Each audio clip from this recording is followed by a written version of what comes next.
you'd like to contact the show, send us an email at liveonfourlegspodcast@gmail.com or get involved in the conversation on social media. Join the Pearl Jam Podcast community group on Facebook or follow us on Twitter at liveonfourlegspod. On behalf of the band and the Ramones, we thank you for making it here tonight.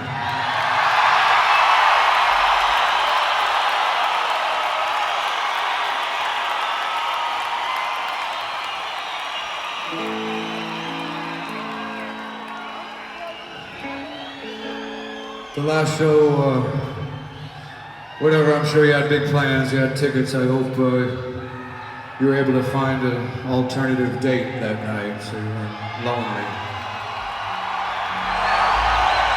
And away we go. You're listening to Live on Four Legs, the live Pearl Jam podcast experience, featuring Mr. Stone Gossard.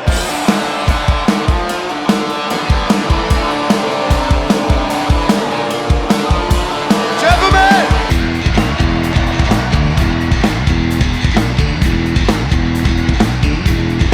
Mama Queen!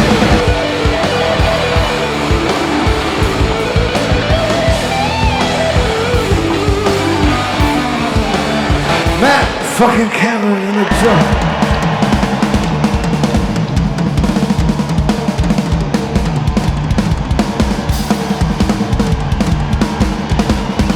Mr. Boom Gasper!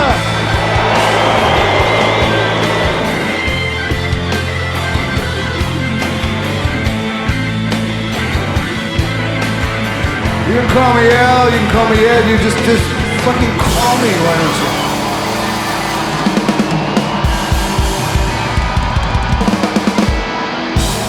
Hey everybody now, welcome to Live on Four Legs, a definitive live Pearl Jam podcast, and we're sitting here right now on episode 201. It's not much of a milestone, but hey, you get to listen to it, just like all the rest of them. All the other 200s, they were a listening experience. So 201 doesn't change that. When we do change that, when it just becomes a visual experience without any audio, we'll let you know. Hopefully there'll be some captions on that. Anyway, today we are going to go back to 1995 and do Las Cruces, New Mexico, a show that was kind of in this little September patch here because of the Polo Fields show that Ed had food poisoning and they didn't cancel it, but Neil Young came on stage and it kind of ended up canceling a couple of other shows that followed it. So there were 4, I believe, well, if you count the San Diego ones, which are a different situation, but there was Phoenix, there was Las Cruces, there was New Orleans, and there was Austin that they had to go back and do in these 4 days in September of 1995. We haven't talked about one of these 4 days yet, but today we're going to get to one of them in Las Cruces. And we're also going to tell some stories. This one is a Patreon request, but we're going to tell some stories that happened on the tour, stuff that, Ed talked about, and kind of giving you a little bit of background into what happened there. So it should be really interesting and some really good stories, some emotional ones. So hopefully you guys are excited for the ride. Let's talk a little bit about the tour too. Randy Sobel over here, John Farrar over there. Hello. Yep, we've only got one show left as we record this. We don't know what happened in Denver yet, but that should be a good one if the end of tour shows from previous are any indication. And it's just going to be a big celebration because we talked about it for so long, like they really needed to get through this leg to build some momentum and to really have some positive feeling behind them going into next year. And hopefully we're going to get that. So yeah, it's an exciting time. Yeah, I think the big hang-up was within that 3-show stretch that everybody was kind of worried about, and everybody, well, I'm looking at you, John, not looking, but I'm talking to you, worried about the St. Louis show being the third of the 3, and that ended up being one of the best of this run. Oh, it was incredible. I mean, I hadn't felt that kind of energy in a building in a Pearl Jam show in a long, long time. can't wait to go back and listen to it and talk about it at some point on the show, because it was just, I was blown away by the crowd and the band and what they were able to do on stage, regardless of the set list and things like that. Even some of the songs that I normally don't go back to were very impressive and were part of that early run in that show that just blew me away. If it's anything like that, then we're in for a treat. So this was easily your favorite of the three, right? Definitely. Easily. Yeah. Yeah. I also thought that their connection with the crowd in St. Louis, like he went back, he saw a guy that was drumming. I wasn't too far away from this guy. He saw a guy that was kind of air drumming, and he's like, oh, you can take Cameron's place or something like that. I thought that he was kind of on top of, what's going on in the crowd and kind of reacting and chatting with them a little bit, which I don't think he really did at some other shows. Like MSG is not really the place for that, because MSG is just so massive and you want to get to sort of the bigger things. Of course, it was an important date. And, a little bit in Nashville, but not too much. There was a guy, his name is Mike, that was holding up the this is my 185th show sign, play smile. So they got to that. But, yeah, like, I just thought that St. Louis just had, it felt like everybody was part of the show there. You know what I mean? Like, not just the performances that were amazing, not just the crowd that was incredible, but everybody seemed to be wrapped around what was happening that night.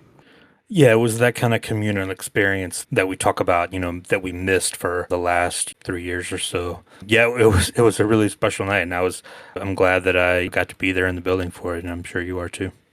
What bootleg are you excited to listen to from all the other shows that you haven't seen, that you didn't get to see? So, excluding Nashville, Louisville, St. Louis. Yeah, probably Oklahoma City. I mean, that one's, Really? The most recent one that we have, and they got Habit and Alone and all kinds of cool stuff. So I'll be listening to that one too, because I'm interested to see if they were able to kind of keep that momentum going. And we had kind of heard that there was a little bit of fatigue on that night from them. Maybe got cut short a little bit. That's when I'll be interested to go back and hear and really dig into and see what it sounded like. Yeah, I think that out of the shows, the six that I went to, like St. Louis and Camden are going to be the first two that I gravitate towards. But out of the ones that I didn't get to see, which really aren't many at this point, I want to listen to Ottawa, because everybody that I talked to this past weekend when meeting people up for the shows, wherever they were, everybody said that Ottawa was just a party and just like a big atmosphere and everything like that. And I guess that from the live stream, I didn't really comprehend that, or maybe the live stream was broken up a little bit. I can't remember about that one. I think that was one that Danny did, and I'm pretty sure it lasted the whole time, but it was tough to sort of grab that same feeling that you're going to get on the bootleg. But everybody, it was a Saturday night, everybody said that Ottawa was spectacular. So I'm looking forward to getting on that one, because I didn't really think too much of it at the time, or didn't like put as much weight in it. But after talking to people, yeah, let's go listen to that first.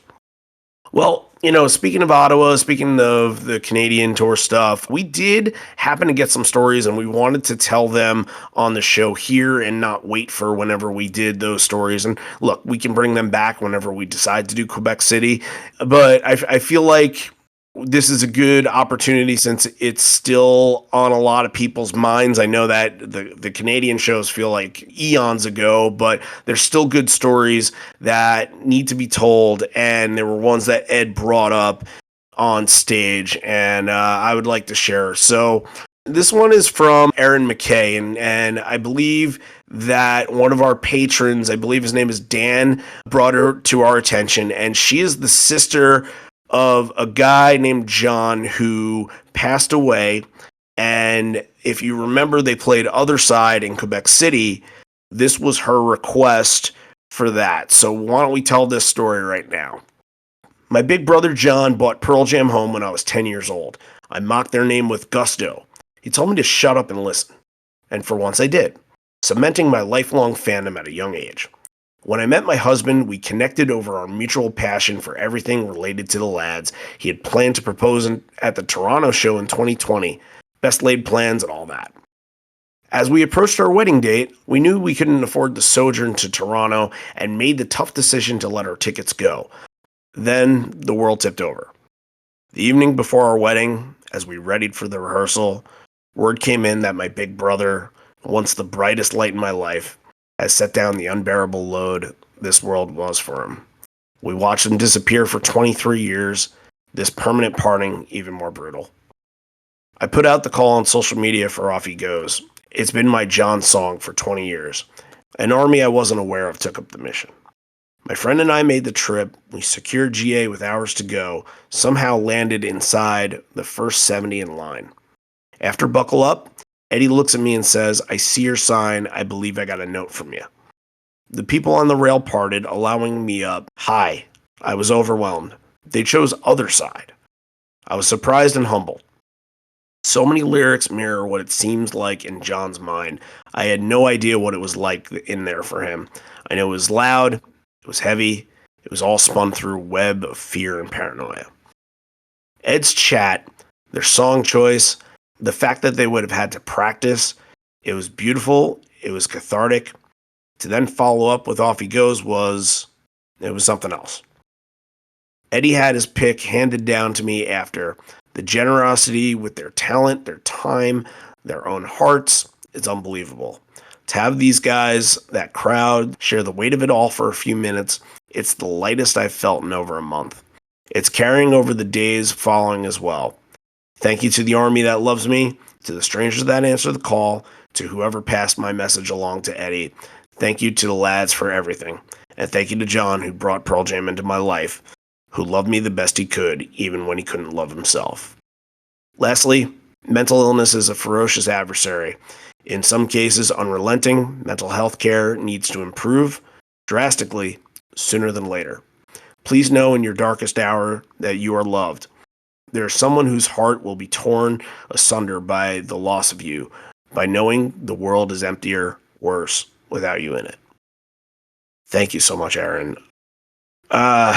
It's difficult to comprehend when somebody's in that situation and what they're going through. And I think that the band does a really good job of trying to tap into that and pay tribute to somebody that has a connection to them. And I'm so happy for you that they did that with your brother, for sure.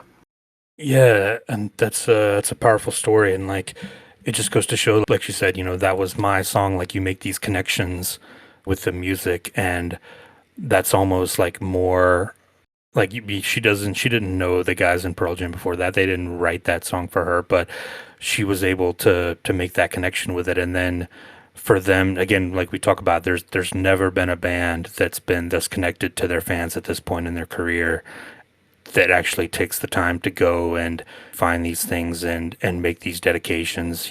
Every show you go to, you hear them dedicating these songs, and each one of those dedications has a story like this behind it. Yeah, it's just incredible.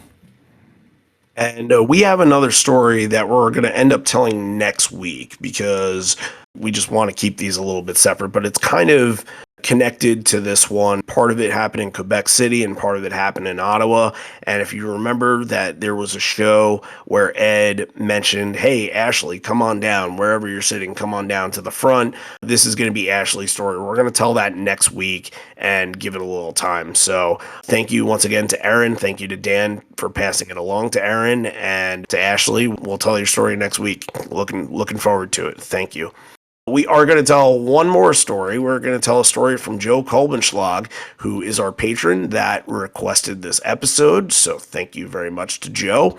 And he wasn't at the show, but kind of in the same vein of what the Hallucinogenic Recipe podcast does, he found it in tape trading, and that's how he grew to love it. So let's hear his little story about how he has a connection to this one. In a tape trading year where the Monkey Wrench broadcasts were highly sought after, this show stood out among the audience tapes from the second half of '95. Upon first pass, the initial half of the show didn't capture the spark that I'd heard from the era. Although Mike seemed pretty prime and ready for sure, he truly leaps out of the cage shortly. Not knowing at the time that Vedder was traveling separate from the rest of the band, it definitely makes its mark on the tapes. You can feel tension on stage, and almost a gloss over of slight self-deprecation.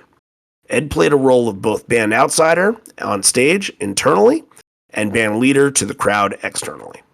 This show had a couple of rarities, and when you think of the rarities, Satan's Bed is in there. It was only the 15th time it was played. It's also the only time that it was played on this little run in the US. The last time that they had played it was in Australia in March of that year. And then we have I'm One tag off of Daughter that'll come a little bit later. No true covers, and almost statistically perfect representation of their first 3 albums with regards to the tracks played. The back half presented a fierce combination of performance and set list that rivaled some of the best of 1995's closing segments. While the door started to open during Even Flow and Rearview Mirror, it was kicked open right around I Got Shit. The final hour was a masterclass of letting their shit go above whatever internal strife was happening and getting back to 5 on the floor. The group clearly picked up a gaggle of tricks touring with Uncle Neil weeks earlier, and Vedder timely follows the juice. Immortality, Black, and Porch are a wicked trio to close the main set. I agree with that. What we have is an outstanding 25 minutes of 1995 Pearl Jam. I always accounted the capture of the tape as to why that was. It still sounds like fresh, uncharted, Neil-inspired territory from the early Irons era. 1995 was not an easy year for the band stateside, forced to build their own non-Ticketmaster supported tours of the US, working with non-traditional locations and venues, untimely weather cancellations, even dealing with crappy vending machine sandwich. On this night, Pearl Jam did what they had taught me to do for 30 years. When you get knocked down, you get right back up again. Play this one loud. Awesome. Very good stuff. Thank you, Joe. And yeah, for anybody that does have a request owed to them, and there are many of you, anybody that's in the Gigaleg tier or the Horizon Leg tier, remember, it doesn't have to be a show that you went to. It could just be something that you really like on Boot, or hell, maybe one that set list that you're just like, I'm really intrigued by this. Let's see what they can do, how they can cover it. So it could be anything. And that's why we got to Las Cruces today. Yeah, thanks, Joe, for requesting it, because this is one that's like one of those out of the way shows that like wasn't probably on anyone's radar, but we're going to talk about it. And yeah, I'm with you. I was impressed as well. Yep. I think that in this little September run, I think that Phoenix and Austin kind of take precedent, because Phoenix had the open road improv, and in Austin, I believe that one, there was some heat issues there, and they had started the show early or something like that. So I think there are stories surrounding that, as he mentioned, with weather cancellations and everything. But this show was supposed to happen in June because of the Polo Field show, as we mentioned before. On June 30th, they were supposed to do it, but those 4 shows that we had mentioned had gotten canceled and pushed back until this little September part. And then, obviously, in November, they end up doing Salt Lake City, San Diego, and San Jose. So why don't we get right into it? 1995, not a bad year to cover. Wish we could cover it almost every week, but then we'd be out of 1995 shows to do pretty fast. All right, it's a Jack show here. Let's get into release first.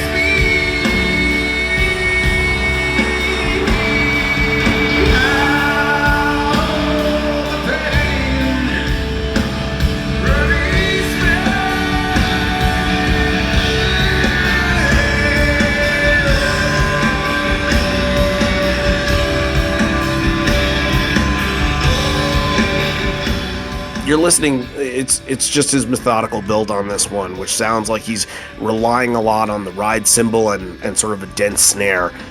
Really tight snare from this. Like you get like that pop that comes from the snare, and that kind of will transition into Last Exit in a second or so. But you hear Ed's voice, it's starting to crack a few times. Good version, but I didn't think it elicited like one of these powerful emotion. It invited you into the set, and sometimes that's okay as well. Yeah, it felt like it was more about the relaxed kind of feeling of it. And like you said, like the build, like some versions of Release are about the catharsis and about the emotion. But this is more just like, let's just do a slow build and let it get there when it gets there. Like you said, Ed, he wanted to really go for it, but he kind of holds himself back and doesn't really push it like he would sometimes later. And that's probably the factor of it being 1995, and that was kind of where they were at with some of the stuff. But yeah, Release is, again, listening to Jack on some of the 10 songs is always very interesting, the way he kind of plays them differently, and this had kind of more of like a loose, kind of relaxed feel to it. Yeah, I can see that. Also, look at the next stretch that he has for, I was going to say the next 4, but it's really the next 7 that is going to happen right here. If you don't do it during Release, then at least 4 or 5 of these songs are going to get it. So why don't we hop right into the first 4, kind of package them all together. It's Last Exit, Spin the Black Circle, Animal, and Tremor Christ. And the thing that perked my ears the most is just that how tight in the pocket everything was. Sometimes in the Jack era, they'll really start to ramp it up. They'll start revving up. And what happens is they'll go through like the first 8 or 9 songs and it'll feel like that. And it'll be like, whoa, this is a whirlwind of the show.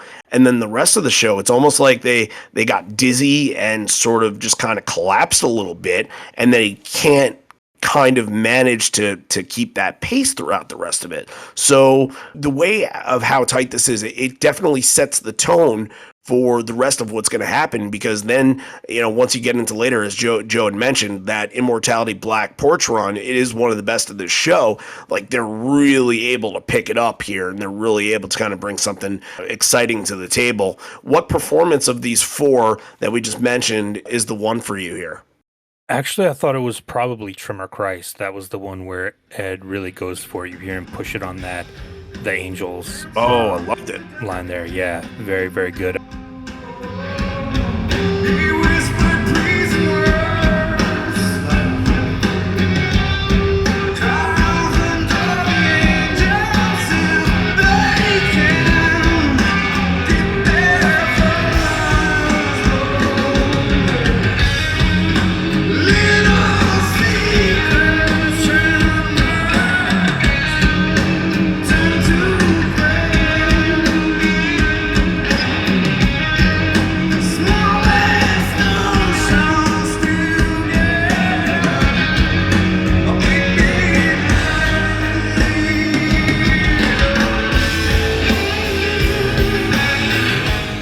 There was even a moment in Last Exit which I thought was a little more deliberate than it normally was.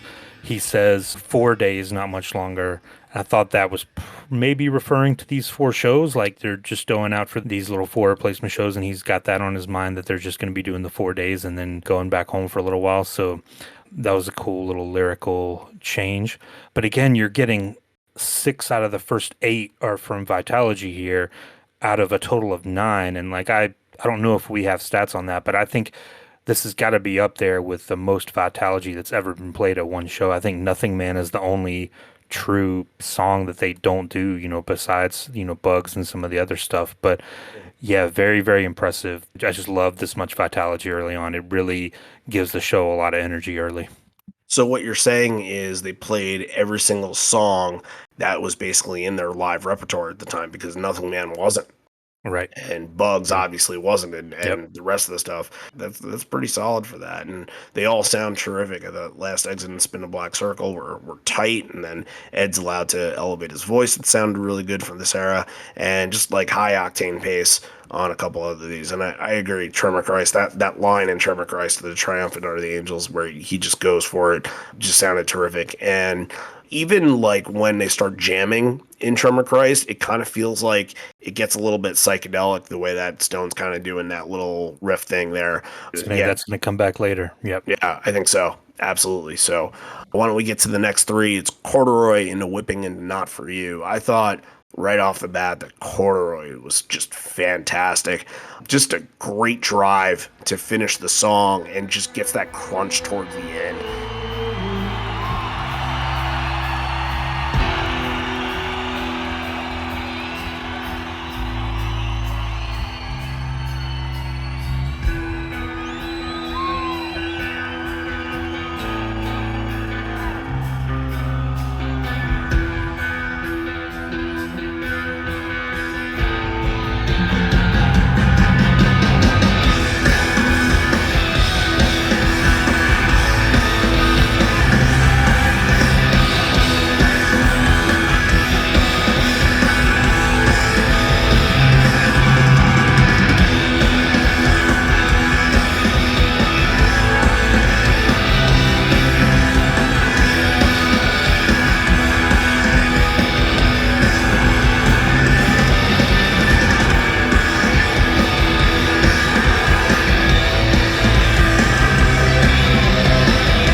Classic 1995 era. It's classic Jack, where he doesn't have to do more to fill the spots.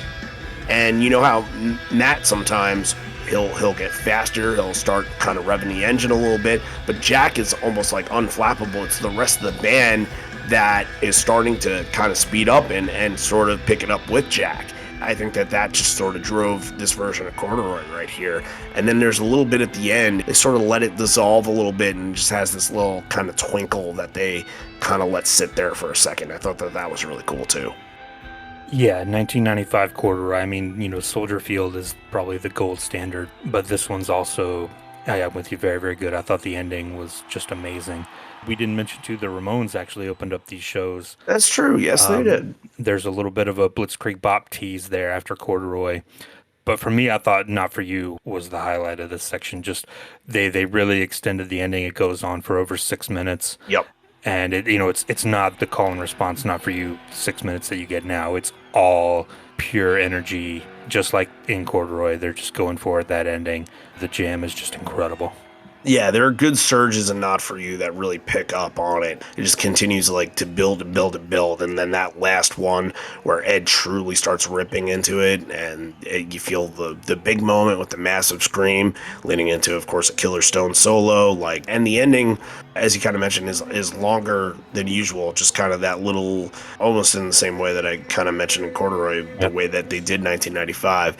It just sort of dissolves out a little bit. I thought that was very good.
Mentions the Ramones here on the behalf of the band and the Ramones. We thank you for making it here tonight. The last show, I'm sure you had big plans, big tickets. Hope you found an alternative date that night so you weren't lonely. All right, Las Cruces, this is for you. They go right in a small town. It feels like we don't get a lot of 1995 small towns at all, but this one kind of filled out more of an arena rock version.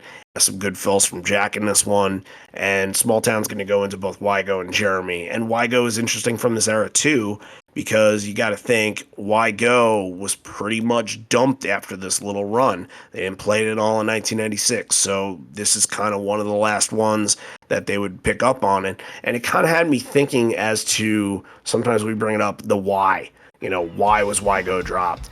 And from listening to it, some of those that you can listen to, you're like, okay, that's definitely not in Jack's wheelhouse.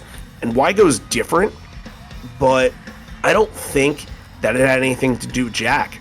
I think it was just, let's pick a couple of 10 songs to keep in there, and then the rest we're just going to leave totally on the back shelf. And then once Matt came in 1998, they didn't even think about it anymore. Yeah, it might have just been more of, because, there were some that were deliberate, your Leashes and your Glorified G's and things like that, Dirty Frank. Yep. But this one, I think it's probably just they probably just, didn't play it for a little while, and then after you don't play it for a little while, you kind of move on to other things, and you get no-code songs starting to work their way in the next year, and then Yield songs, and it just kind of got forgotten about, it seems like. Because, it does have a great drum part, as we know. It seems like Jack would have really shined on it. It would have been interesting. But, it was not to be. Didn't come back until 2003. I think that now where sort of the evolution aspect of that is, you look at it then, it's a completely different song now where it can kind of be utilized in so many ways, because 10 is becoming the nostalgia record. That is the nostalgia record. So, whenever you play what would be considered a non-hit off 10, that's to a lot of people that only go to those shows that's in their local area, where they're kind of like, okay, I'll just go and see Pearl Jam, that aren't 10 Club members or anything like that. Why Go is exciting for them, and they kind of make it exciting. It's usually right smack in the early part of the set, or getting kind of the late main set there. So it becomes kind of an exciting moment now, one where Mike kind of runs around the stage and solos and everything like that. It just wasn't that in 1995, so they definitely found a way to work with it, and a way where they really got to like it. What'd you think of Jeremy on this, since it's part of this? I thought the crowd's really digging it. The crowd's helping him out on kind of that last part with the ooh-oh-ohs and all that. It's really a song that's in flux at this point. This one does have a little bit of a different intro, and I just don't think they really know what to do with it. It was changing almost every night. Every time they played it, it was changing a little bit. So it's really a song that was kind of in transition at this time. But yeah, the crowd really jumps on that chorus at the end and really gets on it. So that maybe made them think oh, maybe we do need to go back to that original version at some point. All right, next section over here, we're going to start to pick up. We're going to start to kind of find some things here in the set. I think that around Go is where they really start to ramp a little bit, and then we're going to get Daughter in a second. That's going to be a good talking point here. I think that after the first part, we're starting to get moments here where it's starting to feel like there's things that people in the crowd are going to remember and going to take home with this. Go, it was weird. Ed said that this was the title track, which it's not. It's just a track off the second record, as he would correct himself. But it feels like in Go, Ed is losing his sanity more and more throughout the song. He sings a few lines, and he kind of does the "don't go on me, don't go on me," kind of does that. He completely buries the line in the first verse. But leave it to Mike, because that was a scorcher of a solo. He just burned down a forest full of trees with that. Yeah, and especially, coming off of the little, I wouldn't call it a cool down section, but you did have Small Town, which is a change of pace, and then you had the two kind of 10 songs, which you mentioned were kind of nostalgia at this point. Go, it felt like, was the beginning of all right, let's get back into what our comfort zone is right now. And he was ready to let loose on some stuff. Yeah, it goes very, very intense. The spoken "don't go on me," I think that adds a little bit of tension to it, and it really sounded like, I agree, like Mike was let out of the cage on this. And this is the beginning. We're gonna start getting just great performances of this show right here till the end of the set.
Dissident and then Satan's Bed. I think that Satan's Bed is definitely something that needs to be mentioned here. As I kind of mentioned before, it is only the 15th time that was played, and it's the only performance of the song on the U.S. run that they did. So you have to think going back to like the Red Rock shows in Milwaukee and Soldier Field, and a little bit afterwards in San Diego and Salt Lake City.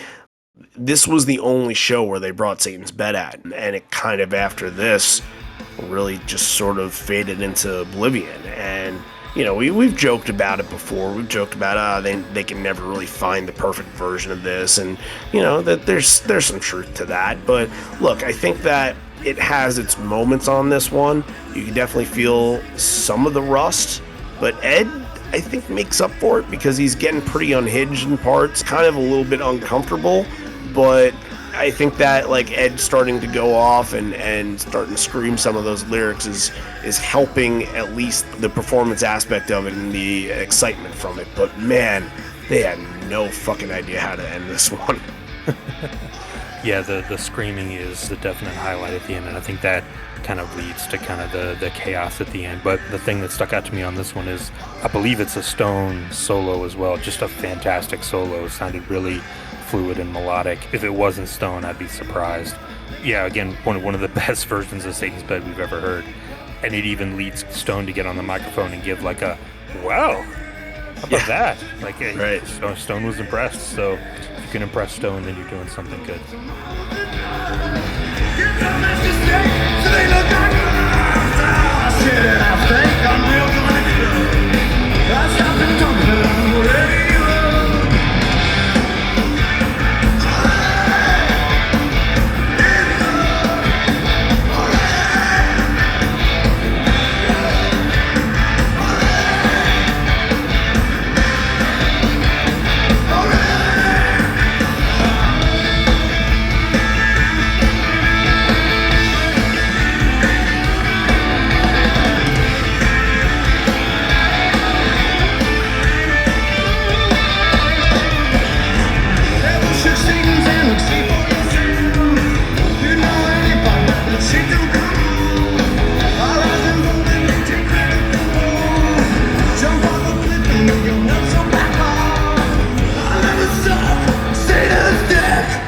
I can't believe they only played it the one time. Like, should have been doing this every night. Look, it's kind of considered the deep cut of the record. It's only been played 39 or 40 times. 39. Once this year. Yeah, and I believe in Paris. Mm-hmm. I don't think a lot of people sort of think about it when they're like, what deep cut do you want tonight? I don't think a lot of people are going back to Satan's Bed, but it's one that I'm sure people are just like, oh man. A lot of people that need certain Vitalogy songs are thinking Satan's Bed. Definitely kind of need that to fulfill a collection and all that. I think now that they kind of are able to put it together, but there are a lot of quick changes in that song, make it a little bit haphazard at times. So I get it. I get the difficulty with it. As I mentioned with Daughter, this is the next one. It's going to have a tag of The Who's I'm One on the back end of it. This Daughter's really good. It just feels inspired. It feels like the band has some bite on it. It feels a little bit more distorted than we're used to. And like Ed has no intention of making it the sing-along type version of Daughter. He's just kind of letting his emotion out. He's kind of just letting some of whatever's pent up out of him. And it just kind of soars in that aspect. I really like the long instrumental part of the tag because he waits a little bit before they get into I Am One, and I really like that. He's kind of like letting it breathe, and he's like, I can picture him like, you know, thinking about what he's going to do, and maybe he didn't even know he was going to do I Am One because we know his relationship with The Who and Quadrophenia and all that. He can probably pull anything off of that out at a moment's notice. So yeah, I really like that they kind of let this version go, and you know, they were such a force instrumentally at the time. We talked about on the end of Corduroy, the end of Not For You, that we're going to talk about with Rearview Mirror and Immortality in just a minute. But yeah, like give the band some room to breathe and let them go off for a minute. And then like when it comes in, it even makes it that more powerful. And anytime he does a Who song, he's going to make it special.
I think he was really vulnerable with this one, and the thing I was thinking about with it was that at the time, like, he's going through a lot of stuff mentally, and, you know, his life is kind of crazy dealing with who he is in public and all that, and he was kind of struggling with a lot of that. And I'm wondering if some of these lyrics, like, you know, the part about, like, I'm a loser and all that, I wonder if he had been thinking about that for a while, and that's sort of what kind of came to fruition in it.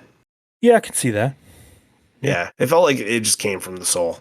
And also, I got to mention here, the crowd takes it upon themselves to do a little clapping section. I thought that that was great. That's one of those moments where, you know, they're not being pandered to clap or anything like that, but the crowd is invested in what's going on. They're like, holy shit, okay, this is a good rhythm. We just want to clap along with it. We're not being told to do anything. So good on them for doing that. Even flow here, even flow section at song 16 instead of like a song 11 or so.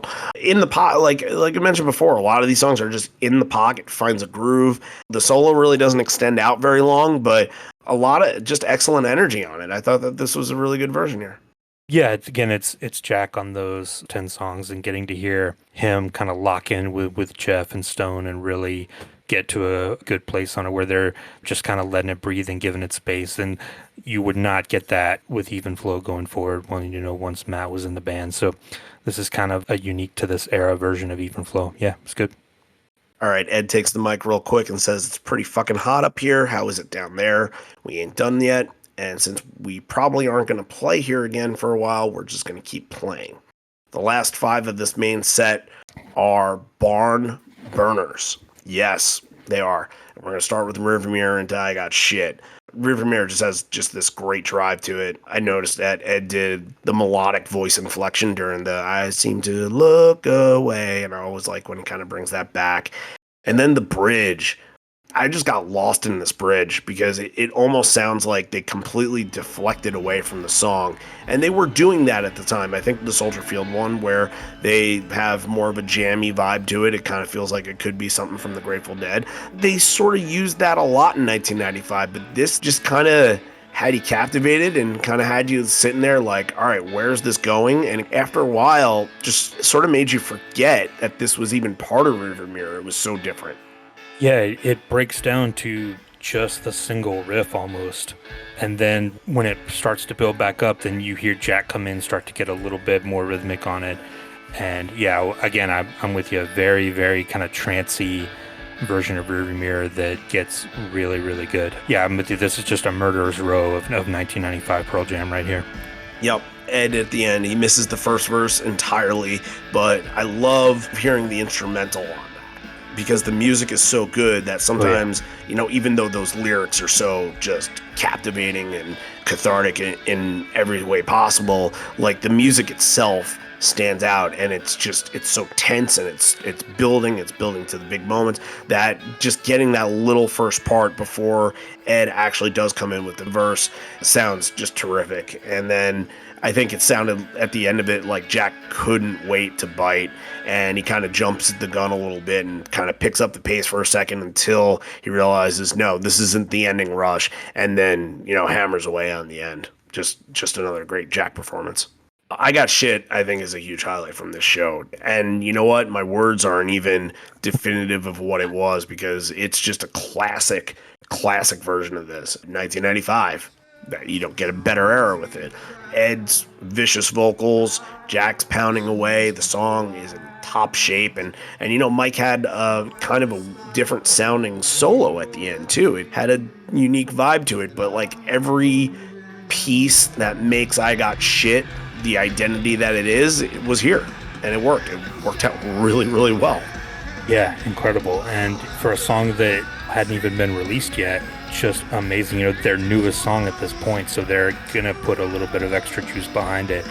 Yeah, just a killer version of I Got Shit here. They're just gonna keep building momentum. I think this benefited from being right after Rearview Mirror, and the stuff that comes after is just gonna keep getting better and better. But yeah, I agree. Ed was putting like a lot of weight behind this song at the time, and this is a great version.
Oh yeah, it just keeps getting better and better, just like you said, because, well, we got a 1995 I Got Shit, which is the prime era for I Got Shit, but even more so, 1995 is the prime era for Immortality.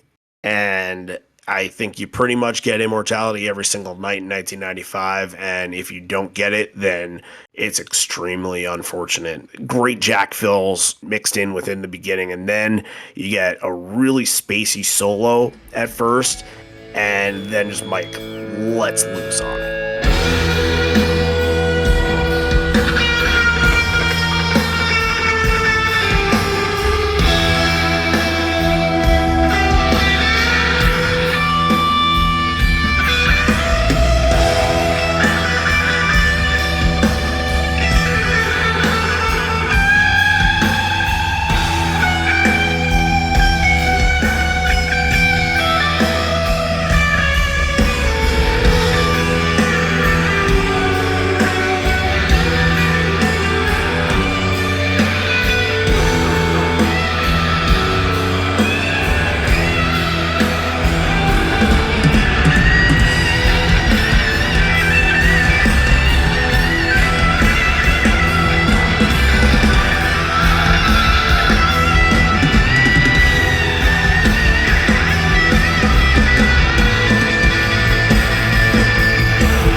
This is sort of a tale of three songs a little bit. You kind of get the Stark intro, and then you get Mike's sort of big moment, and then, of course, you get the ending on this, which is just, it's going to blow everybody away. You're waiting for the moment to erupt, and to start out, like, all right, you kind of feel it. You feel Jack kind of picking his spots a little bit, and then just comes in and goes completely manic on the whole thing. It just a really intense ending.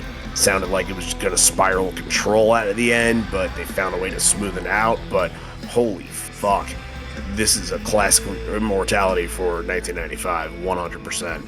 Oh, I mean, yeah, it's 6.5 minutes of just pure joy, almost. Like, there's really no words that really describe what this song was like in 1995, because it's you went through it, like the way that Mike takes it, and then as soon as he finishes, then Jack just comes in and takes it. And that this ending, like, I know we talked about the endings of Corduroy and Not For You and how good they are, but the ending of Immortality, there's almost nothing better that they've ever done than the way that these songs end.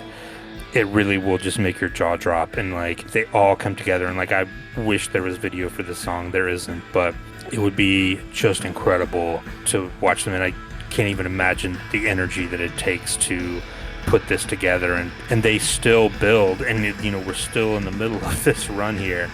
I was just on the edge of my seat for all 6.5 minutes of it. This is gonna be my performance of the night, hands down.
immortality is going to lead to Black, and which is going to lead to Porch too. So everything is just feeding off of each other. You're getting immortality with that big ending, and it blows you away in that crowd. You're like, what just happened? And then Black is going to hit, and you're going to be like, whoa, that's another emotional moment, like a very resilient version. And then Porch is going to hit, and you're like, holy shit, it's Porch.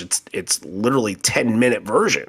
So you're getting all this stuff, and it's, you know, I'd use the word overwhelming, but, you know, overwhelming isn't it. It's just kind of hitting you all in the right spots, and it's just giving you the best taste of Pearl Jam from this era. So yeah, just amazing stuff. Let's kind of transition into Black by saying that Ed goes around the horn to introduce everybody, but calls Jeff Jack Ament. Did you catch that? I did. I thought he was saying that Jack and Jeff are so locked in together that they're becoming one person. All right. When I think about Jack being locked in with anybody, it's with Mike, but shit, yeah, Jeff on this show, sure. But I think it's Jeff then screams into the mic and screams Eddie Vedder, and Eddie then calls him a fucking asshole. That sounded like Jeff. That didn't sound like Stoner Mike, so I'm gonna... Yeah, couldn't tell exactly, but he'll do it sometimes now, but bet he would never include himself in the introductions because obviously he didn't want any more of the spotlight than he was already getting. Of course. So, yeah, for someone else in the band to come up and like scream his name like that, he kind of turns and goes, "You're such a fucking asshole." Like, yeah, he wanted no part of that. That was a funny moment. All right, let's get into a very soaring version, a very resilient version of Black.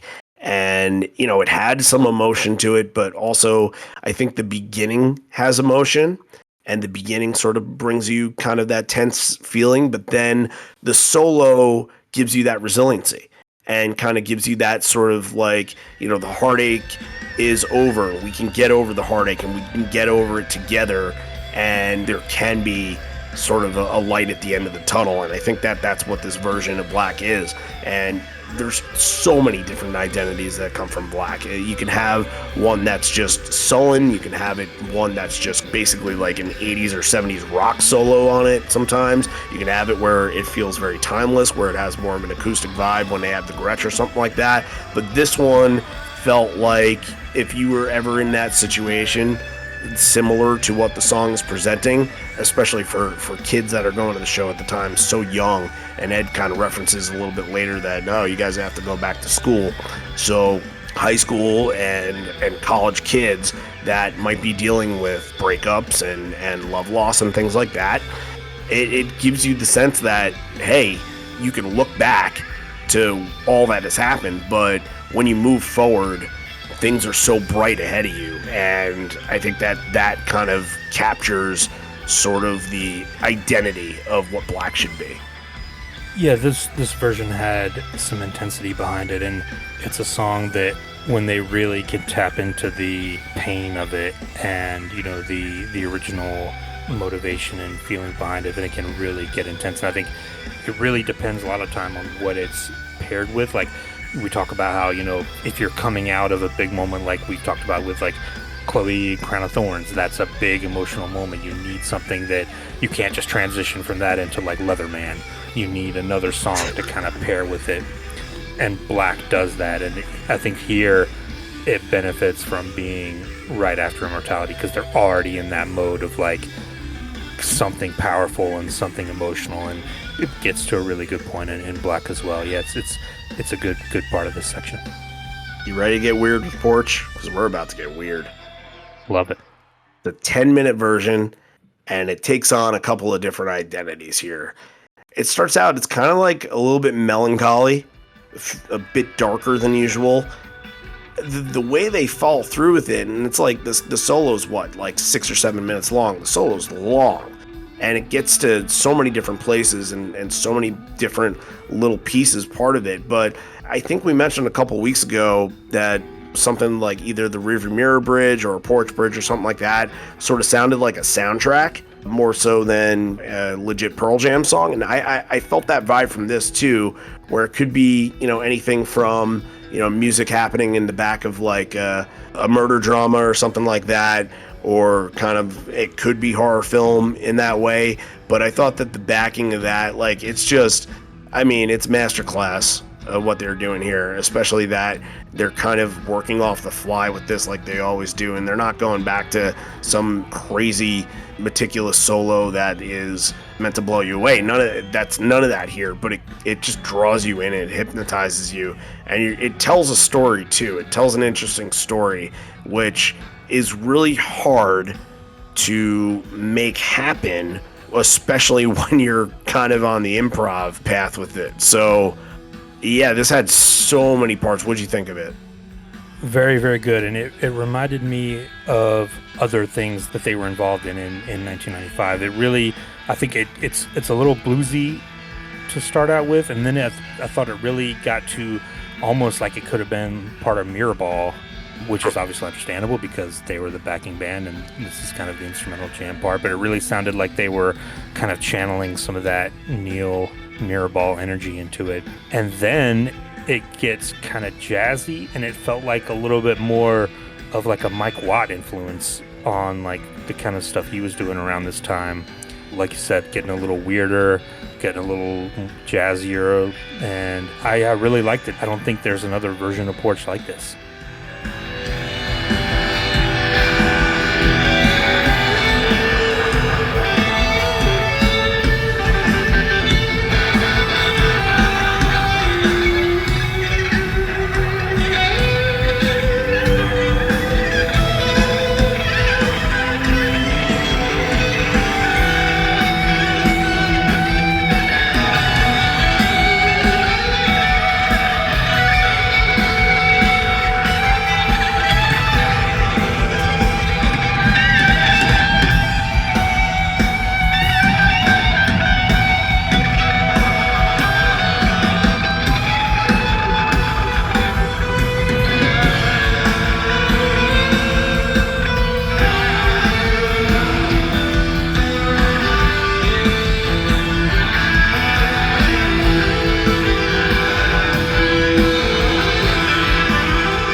Never heard anything in Porch that went like this, and it doesn't even get to the moment where like Mike is going off. It kind of transitions into, like you said, the bluesy to the jazzy a little bit, and then at the end just kind of like picks back up to go into the rest of the song into the end. But yeah, I can't remember anything sounding like this ever. This is so unique into itself.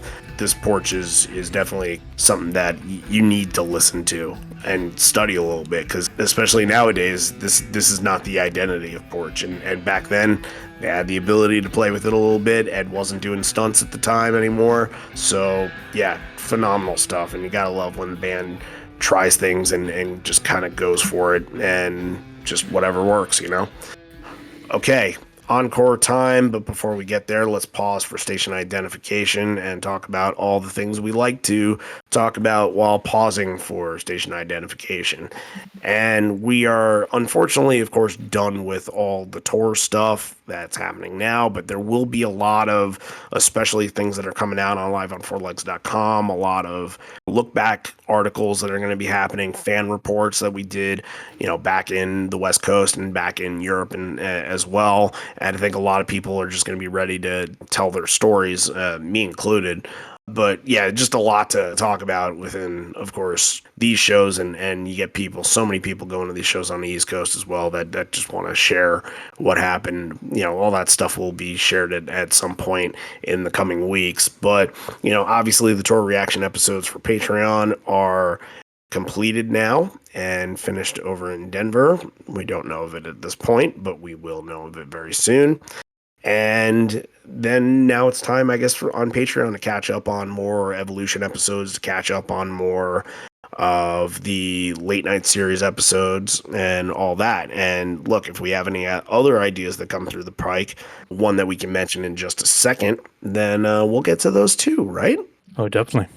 Why don't we thank some people before we plug the shit out of it? Let's start off by thanking, he was a former patron and he joined back about a week ago. Let's thank John Cartmole for coming back in. Thank you so much, John. Thank you. Yeah. To the bonus leg tier.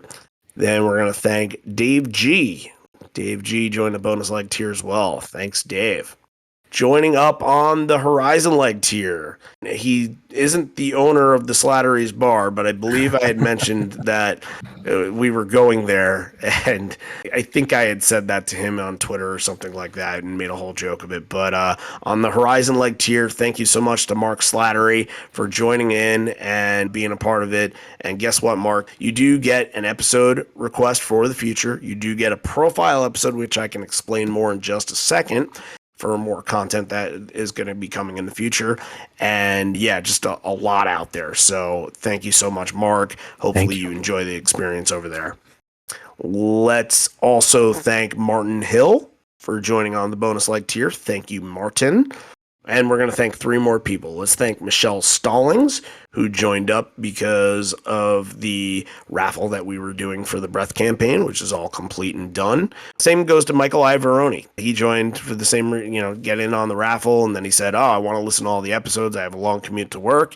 And look at that. Now, here's where you are. So he gets to listen to all the old Evolution episodes and all the old Reaction episodes. So there's a lot to check out for there. Joining on, once again, the Horizon Leg tier. So he gets an episode of his choice, and he also gets a profile in the future and a profile on the website as well. And one more person to thank. Let's thank Steve Toole for joining up on the yearly bonus leg tier. Thank you so much to all of you. Big week. That's amazing. Thanks, everybody. Yeah, we had talked about, getting to 200 patrons last week, and that was kind of a goal, but what is it going to be, like 2 months before we get to 300? That's kind of we just need them to announce another tour. That's yeah, what right. we need. Yeah.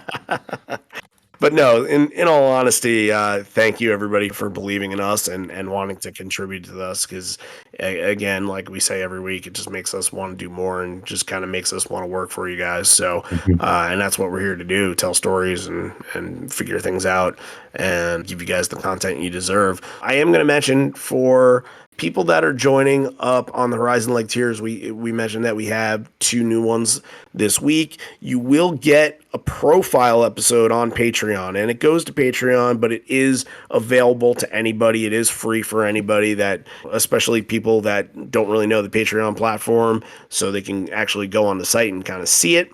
And you basically get to talk about your Pearl Jam fandom and your touring days and your collections and your favorite songs. And, we have typical questions that we like to ask during the lightning round and stuff like that. So there's a lot to talk about, and we just want to talk to you about all that stuff. So if that's all stuff that you're interested in, the Horizon Leg tier goes directly into our website funding. So that is something that we could use the help with if you're interested in that. Or on the bonus leg tier, you just get all the episodes. You just get all the content. You can just listen your heart out. And at this point, we've been doing this for, really ramping up the Patreon stuff for about 3.5 years or so.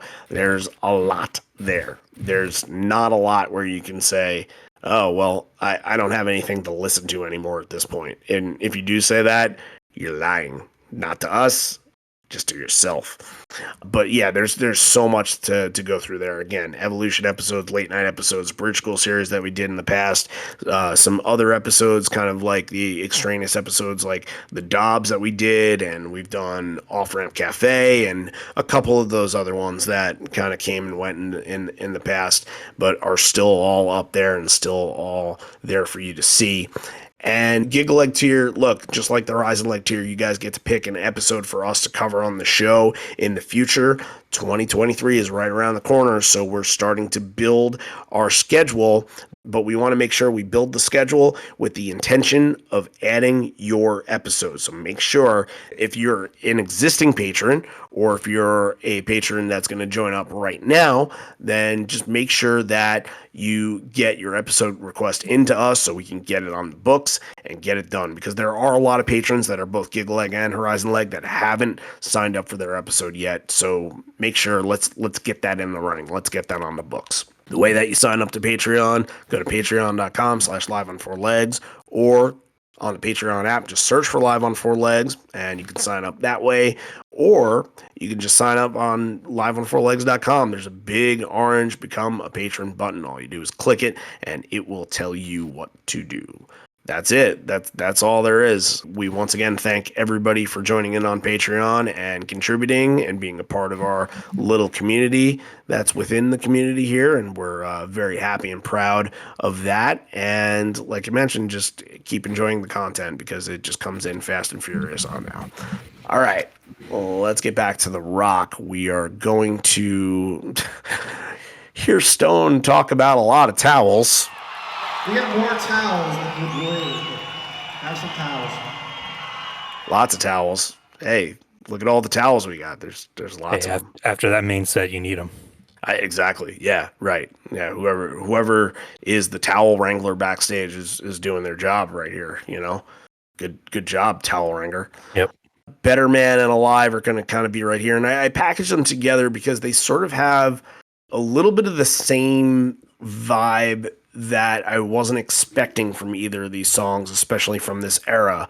Overall progression of Better Man is really good, even though it sounds like something got muddied up somewhere in the middle in the mix and the guitar sounded a little weird, but it didn't ruin the energy of it. Like it sounded, and there are some times in 1995 where it doesn't sound like Ed wants anything to do with it. That's just on the set because they need a fill-in, and it would be in spots where you don't really see it being in now, where it would be like the sixth song of the set used just a kind of a transition point, or the song before Even Flow or something like that. And obviously now it's your penultimate or your main set closer or your opener for your encore, and it's more prominent now. And this is kind of in more of a prominent spot coming out of your encore, and it doesn't feel like it's just a throwaway as it would sometimes kind of in that very, very early 95, 96 era. Yeah, they were doing this a lot around this time, and like the end of that main set was just so heavy and so powerful, and like they're going to come out and throw a change of pace and just come out with something like a little more, upbeat, a little more crowd friendly, kind of the sing along part here. And obviously Better Man wasn't the sing along that it would become in 98 and after, but still it's a little lighter feel of a song than what they had ended the main set with. So it's a good way to kind of come out for an encore, change things up a little bit, get people's attention again, and just kind of, again, like you said, using it as kind of a transition to kind of get to the end of the set here. And on the same path of just kind of songs losing their energy a little bit in certain eras, Alive in 1995, Ed was totally off of it. It just felt like he did not want to play this every night. And in parts, I believe at one of the Red Rock shows, he even said, I don't even know why we do this anymore. I don't know what the song means anymore. But again, it felt like Alive was inspired here. It felt like it had a ton of energy. And I'm always skeptical of these versions from 1995 because you know how they were feeling. And, they wanted to play the Not For Yous and the Whippings and the Immortalities way more than they wanted to play the radio stuff. And the radio stuff here ends up being pretty good highlights from this. Mike sounds as good as ever on Alive. And, Jack does kind of that what I like to call, if you've listened to other 1995 episodes, the wipeout rolling beat that comes from time to time in that, where it's just kind of this roll up until the end that sounds really, really good. I thought it was a good version of Alive. I did think this was a little more kind of workmanlike than a lot of stuff that we've heard, and that may be, again, just coming off of all the big highlights at the end of the main set. But this one didn't really jump out at me. It's the next one really is where it ramps up again for me. Yeah. No, we could spend a minute or so on Blood here because, Blood is really gonna be your unofficial closer because you're going to get Footsteps and Ledbetter to end the night, which at the time they're kind of your somber songs, but Blood is the one where you're going to go home saying, what the fuck was that? It's usually a massive highlight in 1995, but in this, you just get Ed doing that heavy breathing for what feels like a couple of minutes during that bridge, and then it all just explodes to the point where kind of like in Go, where it just gets insane and he almost loses it. It's just never ending too. I don't think Blood usually lasts like 3 and change, but this does not end. It's a 5-minute 15 version of Blood.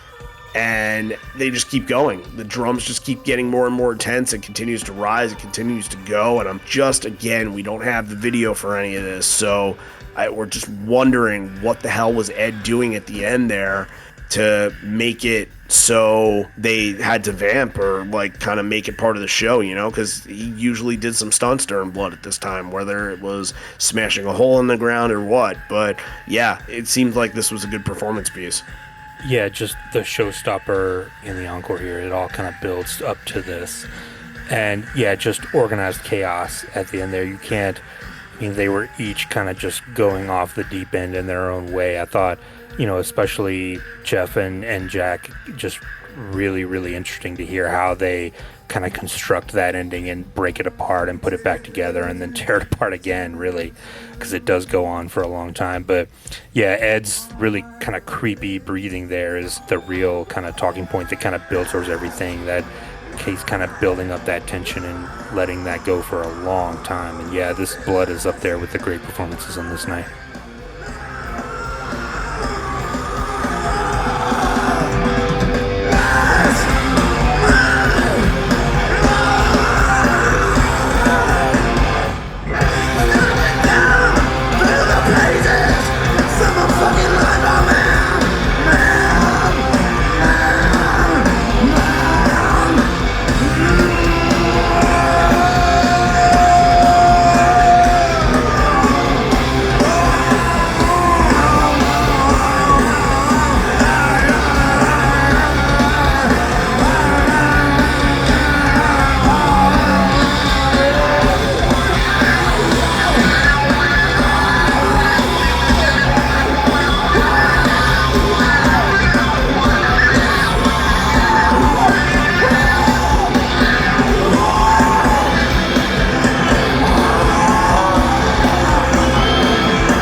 Like I said, it's your unofficial closer getting into Footsteps in Ledbetter.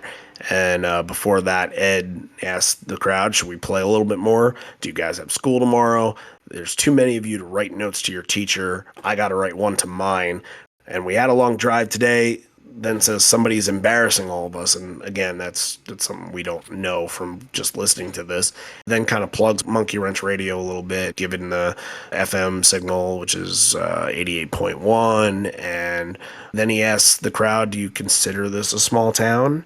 And the crowd reacts, and then he says, do y'all grow up here? They react. Are you all anxious to get out of here? Then they really react. And then, hey, Mike Watt is brought up here. Ride with Mike Watt next time he comes to town. So that'll get you into the last two to end it. Footsteps into Ledbetter. I thought like both of them, they weren't supercharged. They were just super chilled, especially compared to the Blood and the Immortality and the Porch and all that were just high octane, real lot of energy. Like these just sort of ended with the smooth landing and exactly what you wanted to hear. They didn't play Footsteps a lot at the time, I don't think.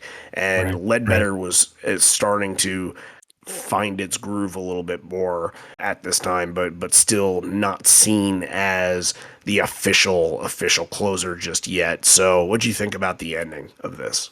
I agree. This encore, if you're going to graph it, it kind of starts low and then builds up to blood, and then it's going to kind of drop down and come down again, like you said, for that kind of smooth landing with footsteps and Ledbetter. I thought footsteps was really, really cool. I always like when they kind of throw these curveballs in at the end of the set here.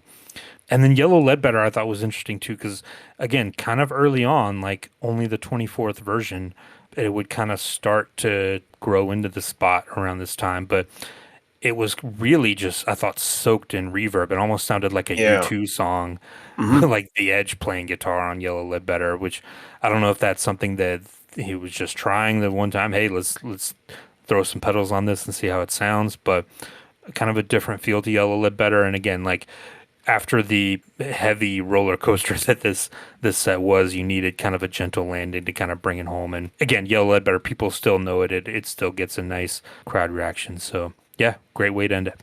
Yeah, I think that reverb that was on it, I think that was kind of utilized in this era the most, 1995, 1996, where you sort of heard that, a little bit funky kind of pedal enhancing version of the guitars. So yeah, I mean, not bad in the least, but Yeah. it's the closer. And back then they didn't know that, going all the way into the future, that it would close the majority of shows that it did. It was only the 24th version. So again, real young in its place in Pearl Jam history at the time. All right, let's pick 3 moments out of this show. Man, it could be either really easy. You can go a really easy route, or it can be really difficult, because I feel like there is a first tier of great songs and great performances from this show. And then you think of the second tier, I'm like, oh, the second tier is excellent too. Like the second tier would be stuff like Daughter and stuff like Corduroy, maybe. And really, at any other show, I'd be like, oh, those are highlights. But it feels like there are at least 3 inevitable ones that you can't deny on this. So I'm going to go with number 3 being I Got Shit. Hearing just a classic version of this and in its era, it just sounded amazing to me. And I love what Mike was doing at the end. And of course, Jack really finds his spot on the song. Number 2, I'm going to go with Porch.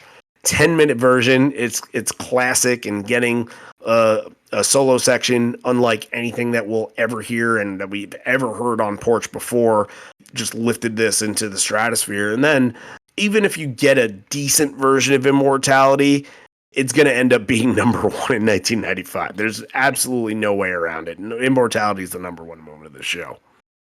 Yeah, I already kind of spoiled that earlier. My number 3 is going to be Satan's Bed. Very impressed. Even if you can make Stone get on the microphone and give it a compliment, then you've done something special. My number 2 is going to be Not For You, and my number 1 is of course Immortality. Maybe those performances weren't as first tier as I thought, but I think all that stuff is first tier at this show. that's kind of what I'm alluding to here. But the first tier is so high that you're not wrong, and that's kind of where we get into a rating on this. I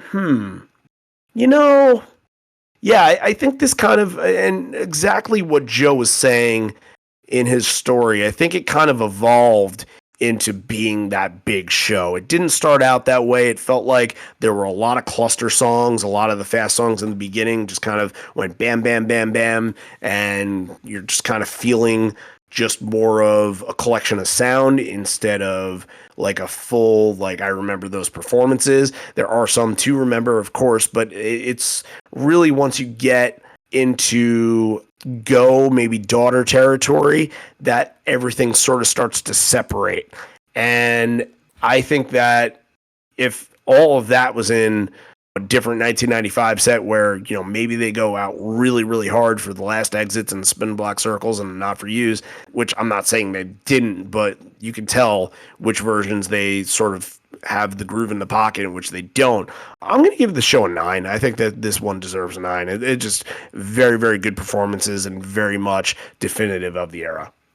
I'm with you. I'm going to give it a 9.5. All 1995 shows get a little bump from me just for being amazing and having Jack, which I always find interesting.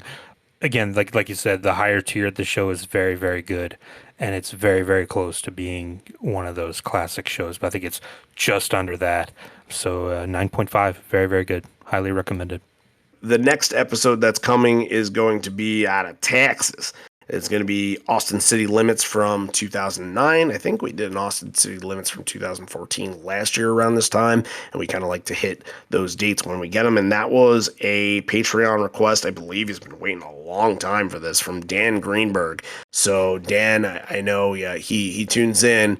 So Dan, you're getting your time. And guess what? If you get to me before I get to you, then just send your story. Send it on over to the liveonfourlegspodcast@gmail.com. And for anybody out there, too, that has a story that they want to tell with any show that they've been to, whether it be a request from Patreon or not, please feel free to share. Or if it's a recent one, just write up a fan report on it, and we'll publish it to liveonfourlegs.com. So lots of stories to be told, and we're going to tell more next week. I think we're going to talk a little bit about Ben Harper next week, if I'm not mistaken, correct? A little slide guitar. Should be great. Last week we talked about Danny Clinch on harmonica with Red Mosquito, and next week we'll have the setup before all of that happens. So that should be very, very exciting.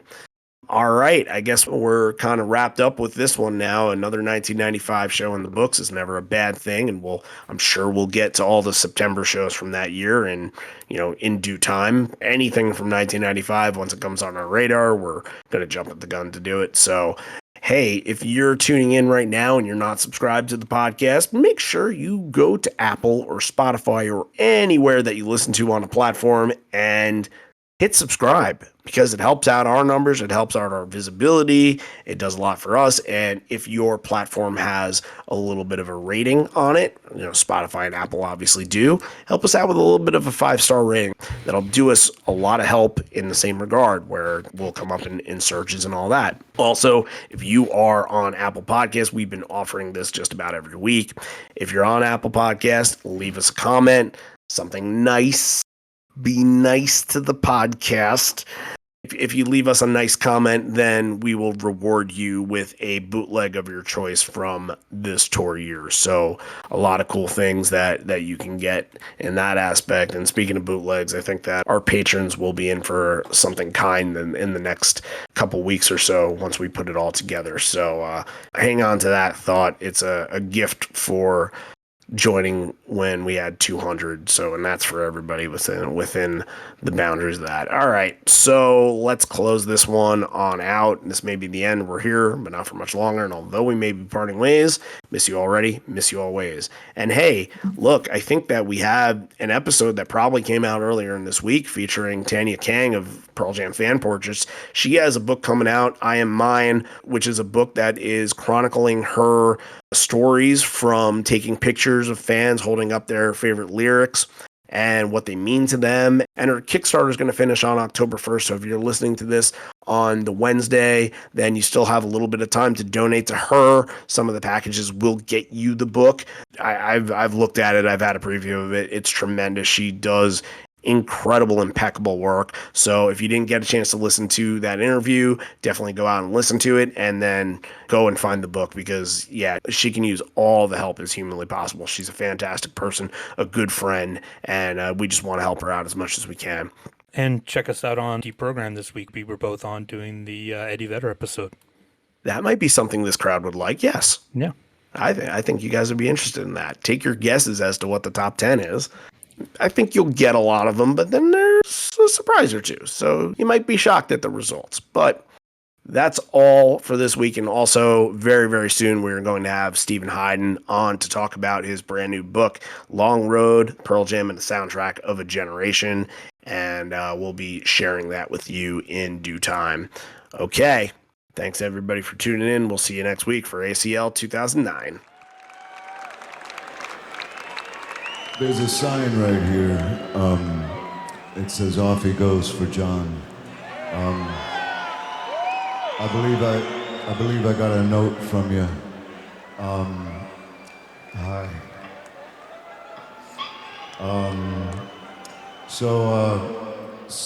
One of our community here recently went through something that a lot of us have gone through. And it never gets easy from experience. I lost a brother. We've all in ways lost brothers. I'm sorry that you lost your brother.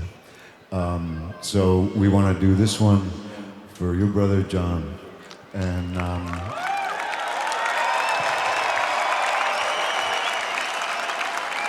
thinking that if there's any way he could be here tonight, he's here.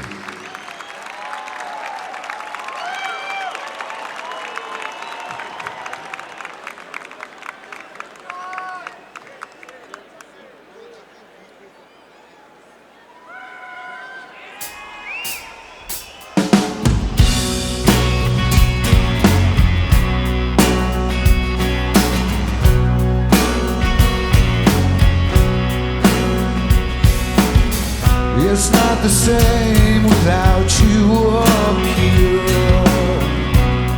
Can't find my wheels. Your absence is what breeds this fear. Warm breath and all this steals.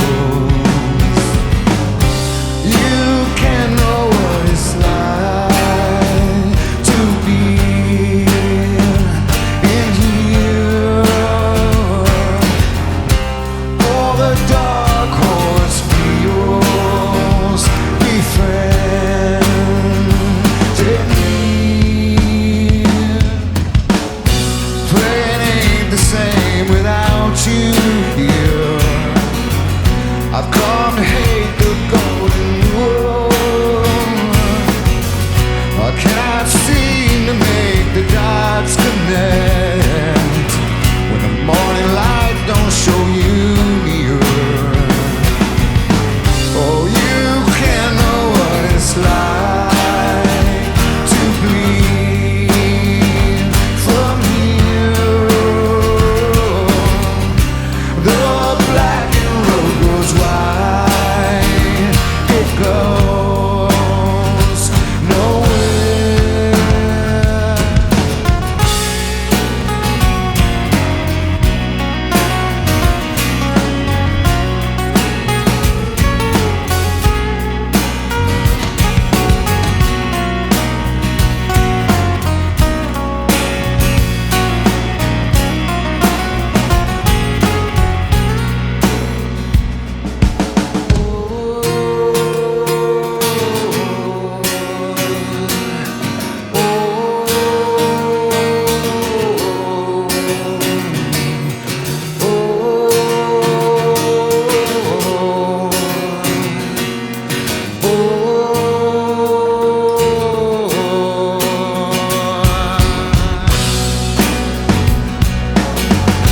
Death ain't the same without you, dear. Oh, I make the others run and hide. Oh, New York streets seem to make it worse. Yeah, all this noise inside the quiet. Oh, I can't hold on the way you bear. My body's broken fast. Please lift me up. You can know what it's like to be inside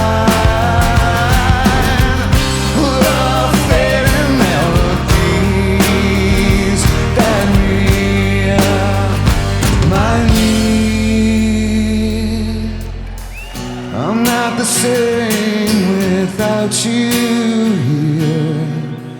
How can I quit to be there? I sit and stare, begging for it.